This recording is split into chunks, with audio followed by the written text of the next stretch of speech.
Біздің орабызда юк, ләкин оның бүләге ең лайықлылар орасында бүгін Галиаскар Камал театрында Марсель Сәлимжанов исемендәге республика премиясын тапшырдылар. Бу дәрәҗәле иҗади бүләк Татарстан Республикасы президенты указы белән булдырылган. Нибары 2 елга бер тапшырыла. Бу минутларда Камал театрында безнең хәбәрчебез Нияз Рахман эшли. Нияз, премия иясе билгелеме һәм кемнәр алар бу елгы җиңүчеләр?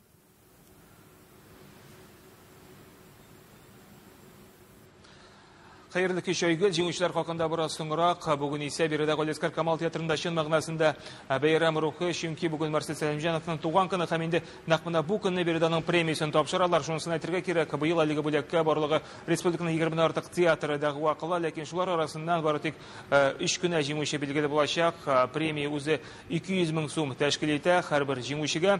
Инде аларның исемнәре дә билгеле. Бүген сәхнәгә Казан яшь тамашачылар театры коллективы, Мизәлә театры җитәкчесе Роберт Шаймарданов һәм инде күптән түгел генә арабыздан киткән Резван Хәмиткә тапшырылды әлеге бүләкләр.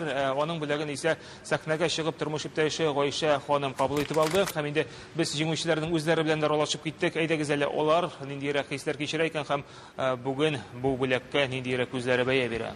Ничек булмаса инде югары. Бик зур рәхмәт театрга, бик зур рәхмәт аны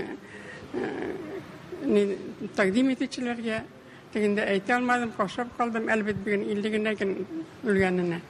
Вот. Бик авыр, конечно. Бик зур горурлану кичерәм.